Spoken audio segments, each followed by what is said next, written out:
En el nombre del Padre, del Hijo y del Espíritu Santo. Amén. Ven, Espíritu Santo, y llena los corazones de tus fieles, y enciende en ellos el fuego de tu amor. Envía tu Espíritu Creador, y se renovará la faz de la tierra. Estamos estudiando el Catecismo de la Iglesia Católica, su tercera parte, la vida en Cristo. Segunda sesión, los 10 mandamientos. Capítulo primero. Amarás al Señor tu Dios con todo tu corazón, con toda tu alma y con todas tus fuerzas. Artículo primero, el primer mandamiento. Continuamos subiendo el monte Sinaí de la mano de Moisés a recibir los 10 mandamientos. 2285 metros que mide el monte Sinaí. Los vamos subiendo de la mano de los 505 números que nos propone el Catecismo para estudiar los 10 mandamientos. El día de hoy estamos en el metro 168 y estamos en el primer apartado de este artículo, donde el Catecismo dedica 11 números al tema que tiene como título Adorarás al Señor tu Dios y le servirás. Estamos haciendo un examen de conciencia en el primer mandamiento de la ley de Dios, utilizando las 3 virtudes teologales: la fe, la esperanza y la caridad. Estamos ahora en el examen de conciencia utilizando la virtud de la caridad, a la cual dedicaremos hoy esta catequesis a estudiar los pecados en contra de la caridad. Número 2094 del Catecismo de la Iglesia Católica dice: se puede pecar de diversas maneras contra el amor de Dios. La indiferencia descuida o rechaza la consideración a la caridad divina, desprecia su acción preveniente y niega su fuerza. La ingratitud omite o se niega a reconocer la caridad divina y devolverle amor por amor. La tibieza es una vacilación o negligencia en responder al amor divino. Puede implicar la negación o entregarse al movimiento de la caridad. La pereza espiritual llega a rechazar el gozo que viene de Dios y a sentir horror por el bien divino. El odio a Dios tiene su origen en el orgullo. Se opone al amor de Dios cuya bondad niega y lo maldice porque condena el pecado e inflige penas. Pues un número extraordinario, queridos amigos, que nos propone el Catecismo, que estaremos toda esta semana estudiándolo, ¿no? 4 pecados en contra de la caridad: la indiferencia, la ingratitud, la tibieza, la pereza.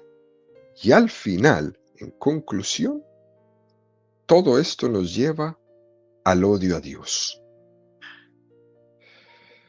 Vamos a centrarnos el día de hoy en el primero de ellos, el pecado de la indiferencia. Dice el Catecismo que con la indiferencia se descuida o se rechaza la consideración de la caridad divina, se desprecia su acción proveniente y niega su fuerza. Para entender la gravedad de este pecado, queridos amigos, sería bueno comenzar por hacer una referencia para hacer notar que la indiferencia es más grave de lo que parece entre nosotros. Nosotros tendemos a pensar que los pecados de acción son como más graves y que los pecados de omisión no son tan graves. Y es un terrible error ese. Al fin y al cabo es no hacer el bien, pero tampoco has hecho nada malo. Pero eso no es así, ni tan siquiera en el plano humano. Hay un refrán que escuchamos mucho, que dice: el mayor desprecio es no hacer aprecio. Es decir, el mayor mal que puedes hacerle a otra persona, a lo mejor, no es insultarle o pegarle, sino no hacerle aprecio, despreciarle. La indiferencia es el peor de los castigos que se le puede hacer a alguien. Por eso nos tenemos que cuidar muchísimo, muy especialmente de los que dicen que eso no importa. De hecho, puede ser más duro la indiferencia que el insulto. Puede haber más maldad en la indiferencia que en el propio insulto. Y si esto ocurre en la relación humana, ¿qué será entonces en referencia con Dios? Y la respuesta es muy sencilla. Con Dios, la indiferencia se traduce en desamor. En desamor. Qué interesante es estudiar el primer mandamiento de la ley de Dios que nos dice amar a Dios sobre todas las cosas y darnos cuenta que a lo mejor con mi indiferencia ante Dios, lo único que estoy expresando es desamor. La Madre Teresa de Calcuta decía que el mayor pecado es la indiferencia. Y para explicar esto, vamos a utilizar la parábola del sembrador, Mateo 13:1-9. Aquel día salió Jesús de casa y se sentó a orillas del mar, y se reunió tanta gente junto a él que hubo de subir a sentarse en una barca, y toda la gente quedaba en la ribera. Y le habló muchas cosas en parábolas. Decía, una vez salió un sembrador a sembrar, y al sembrar unas semillas cayeron a lo largo del camino. Vinieron las aves y se las comieron. Otras cayeron en el pedregal, donde no tenía mucha tierra, y brotaron enseguida, pero por no tener hondura de tierra, murieron. Otras cayeron entre abrojos. Crecieron los abrojos y las ahogaron. Otras cayeron en tierra buena y dieron fruto. Una 100, otra 60, otra 30. El que tenga oídos, que oiga. Es un texto de esta parábola muy interesante. Se habla de 3 lugares para frustrar que esa semilla dé fruto. Aquella que cayó en el camino. La semilla no penetra, rebota. Esa es la indiferencia. Aquella que cayó entre las zarzas. El trigo y las zarzas crecen a la vez. Al principio no parece que hay problema, pero al poco tiempo las zarzas crecen más y ahogan el trigo. Hace referencia esta parte donde cayeron las semillas, las zarzas, hace referencia al enemigo que es el mundo y sus afanes. Hace referencia a aquel que quiere poner una vela a Dios y otra vela al diablo, cosa que no puede ser. Y otra semilla cayó en el pedregal. Hay tierra, pero también hay piedras, y las raíces no pueden profundizar. Es la imagen de la debilidad de la carne. La carne que es el enemigo de la vida espiritual. Es la falta de perseverancia. Es la alergia a tomar la cruz, al sacrificio. Son 3 enemigos de la vida espiritual que en la tradición cristiana católica Los hemos conocido como el mundo, el demonio y la carne. El mundo es la zarza, el demonio es el camino y la carne es el pedregal. Son tres enemigos de nuestra vida espiritual con los cuales tenemos que poner mucha atención. Hemos de caer en cuenta, queridos amigos, que de estos tres enemigos de la vida espiritual, mundo, demonio y carne, el que se refiere al demonio es el de la indiferencia. Es un terreno totalmente endurecido, donde la palabra de Dios rebota. ¿Sí? Rebota. Había un autor español que se llamaba José María Gironella, que decía una expresión tremenda, ¿no? Me temo que Satanás conquiste el mundo precisamente a través de la indiferencia. Y justamente este es el drama. Que el hombre de hoy llegue a ser tan indiferente ante la llamada de Dios que ahogue, ¿eh? Que ahogue la semilla. Todos tenemos esta semilla. Todos tenemos el deseo de Dios. Todos tenemos el deseo de infinito. Pero parece que algunos no oyen eso. No lo oyen.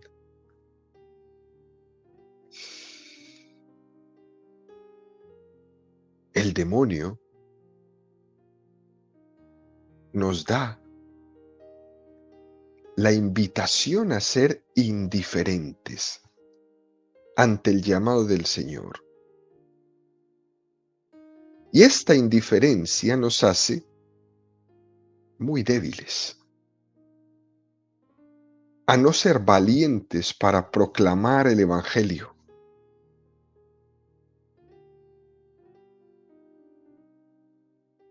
Y el mundo está como está, es por nuestra indiferencia. Porque el hombre, con el deseo de infinito, con el deseo de felicidad que tiene, si no lo encuentra en el Señor, lo va a ir a buscar de mala manera. Y de hecho, es lo que hacemos. Pero mucho de eso tiene nuestra culpa, en que los que hemos sido llamados por el Señor a la evangelización, en vez de proclamar el Evangelio, nos hacemos indiferentes. Nos hemos sentado y nos hemos acomodado y nos hemos hecho indiferentes.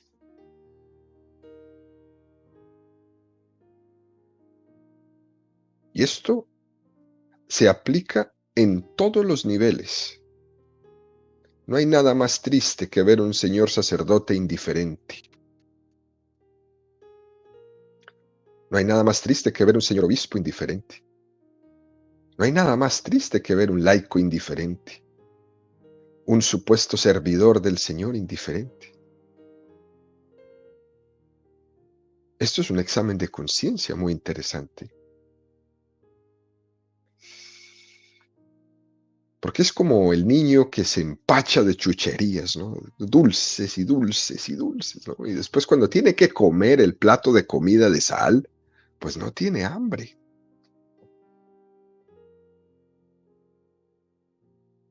Eso sí que es como lo que hablábamos en la catequesis pasada, el opio del pueblo, que decía, que decía Marx.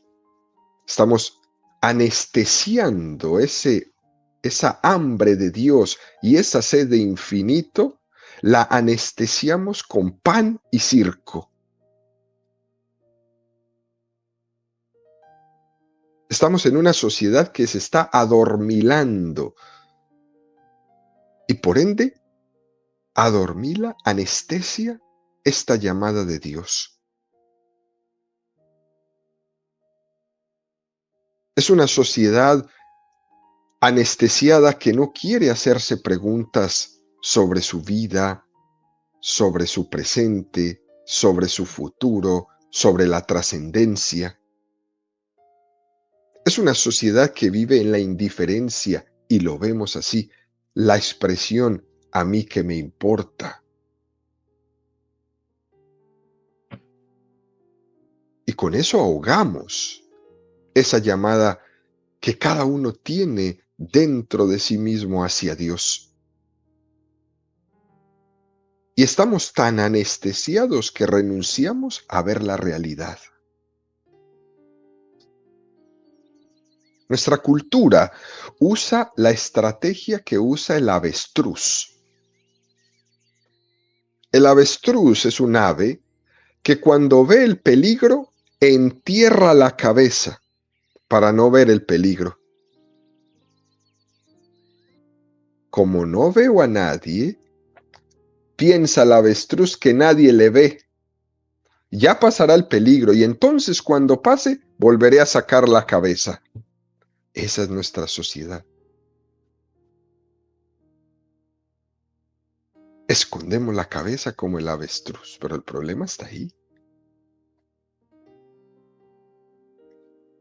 También hay que decir que existe todo un montaje alrededor nuestro que hace posible esta indiferencia y se llama el consumismo. Estamos en una sociedad donde nos dicen consume y no pienses. Consume y calla. Tanto es así que nuestra experiencia es que hay un grupo muy grande de personas que mantienen sus cuentas al tope,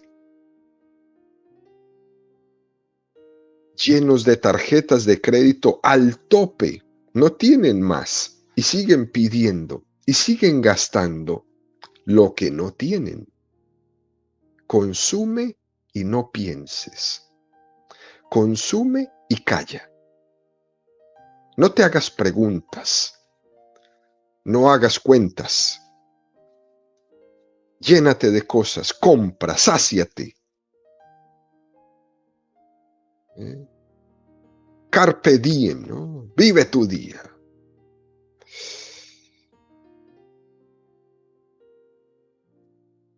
Es una postura insensata ante la vida.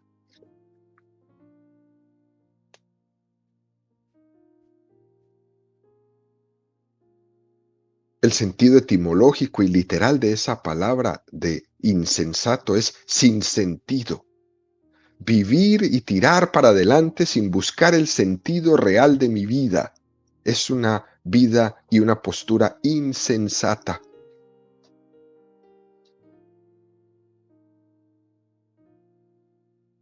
Pero ocurre que el Señor tiene muchas maneras de salir a nuestro encuentro. Y aunque nos escondamos, aunque metamos la cabeza como el avestruz dentro de la tierra para no ver el problema, el Señor sale a nuestro encuentro. Y sale a nuestro encuentro con acontecimientos en los cuales no podemos esquivar las preguntas, como son, por ejemplo, la muerte de un ser querido, los fracasos laborales, los fracasos amorosos y también los momentos de alegría, los momentos de gracia. Fíjense, hay personas que solamente viven para el fin de semana. Los psicólogos hablan de la neurosis de la almohada del domingo. Es un nombre medio particular, pero es interesante. La neurosis de la almohada del domingo es el que piensa, mañana es otra vez lunes, volver a empezar. ¿Qué sentido tiene todo esto?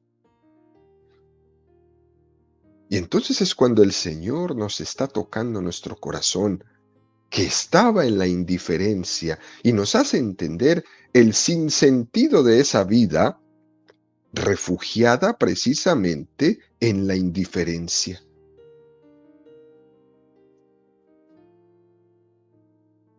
Pero lo cierto es que ante las preguntas sobre ¿Quién me ha creado? ¿Para qué vivo? ¿Qué hay después de la muerte? ¿Existe el más allá? Si tenemos una actitud de indiferencia ante esto, lo que se nos está revelando es una profunda enfermedad del corazón.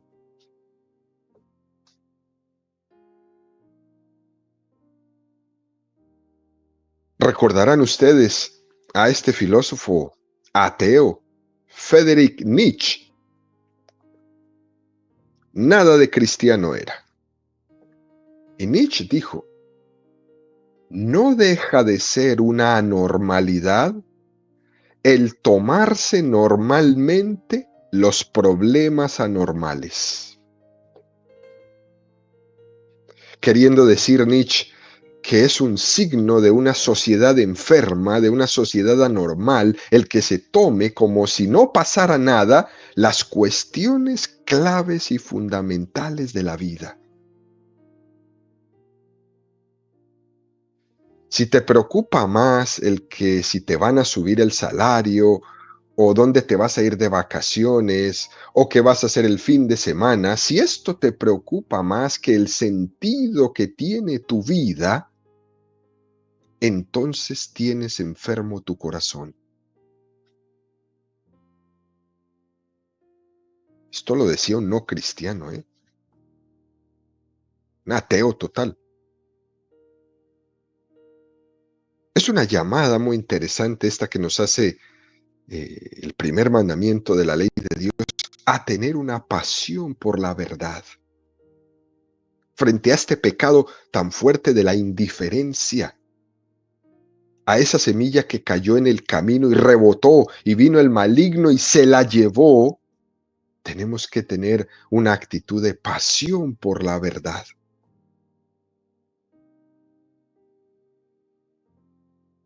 Es el pecado de la indiferencia donde Satanás actúa en directo. Más que en los pecados del mundo y de la carne, donde también Satanás actúa, pero de una forma directa, es en el pecado de la indiferencia.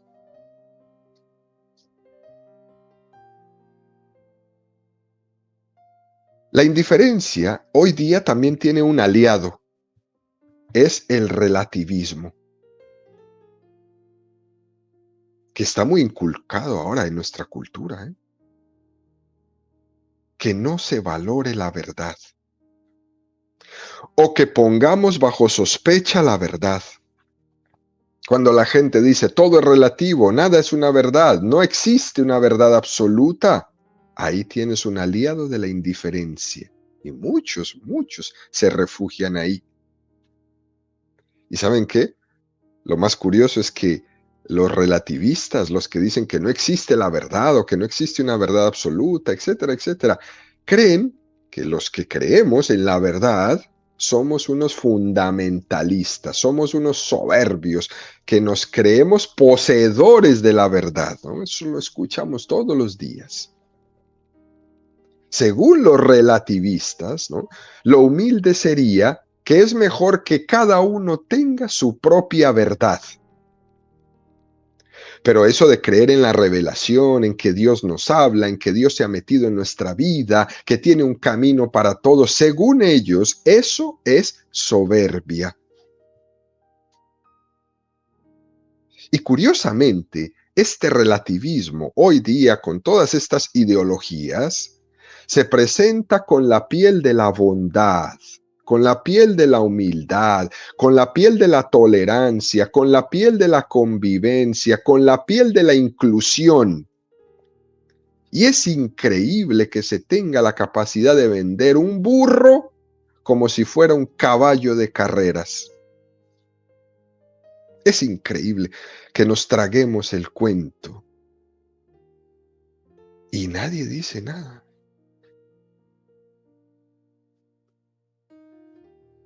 Y lo interesante de esto, queridos amigos, es que los cristianos no es que poseamos la verdad, es la verdad la que nos posee a nosotros. Esa es la gran diferencia. Por tanto, lo soberbio no es creer en el amor de Dios. Lo soberbio es precisamente lo contrario, no aceptar, no creer que Dios me ama. Eso es auténticamente soberbia. El relativismo que quiere hacer una verdad a su medida, el relativismo que le molesta que exista un Dios que le revele un camino y que se lo muestre, para ello, entonces tenemos que amoldar nuestra vida y nuestro pensamiento a esa revelación. El hombre ha sido creado con una llamada a Dios. Y ese hombre es religioso por naturaleza. Y es muy curioso saber que hasta el que se confiesa ateo tiene esa llamada en su interior.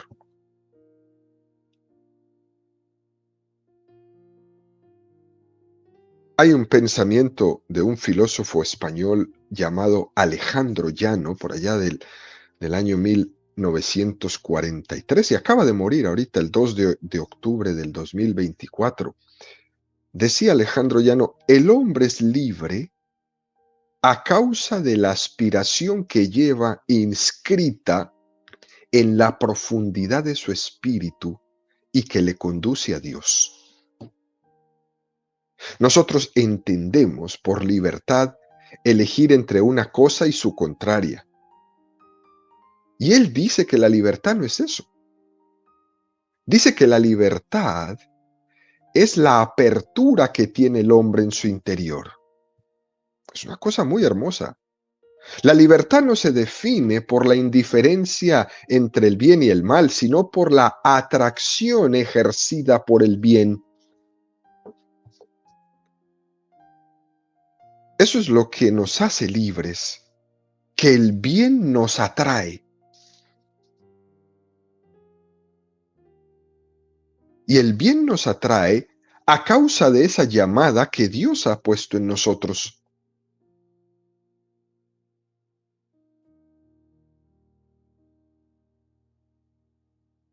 Esto hay que pensarlo una y otra vez.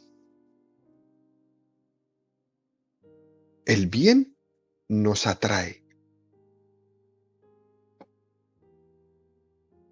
También San Agustín tenía una definición de la libertad.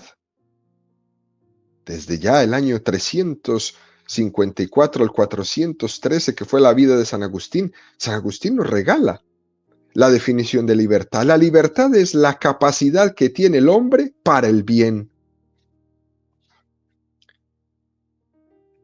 Y la prueba de que la auténtica libertad es la capacidad de hacer el bien y no el simple hecho de elegir una cosa o la otra, la prueba está en que en el cielo seremos plenamente libres y sin embargo en el cielo no podremos pecar.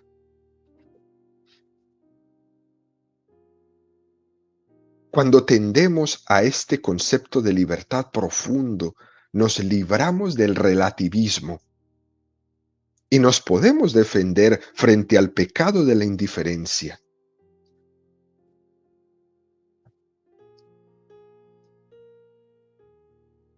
Esto es interesante, queridos amigos, para tenerlo presente en todas las acciones de nuestra vida.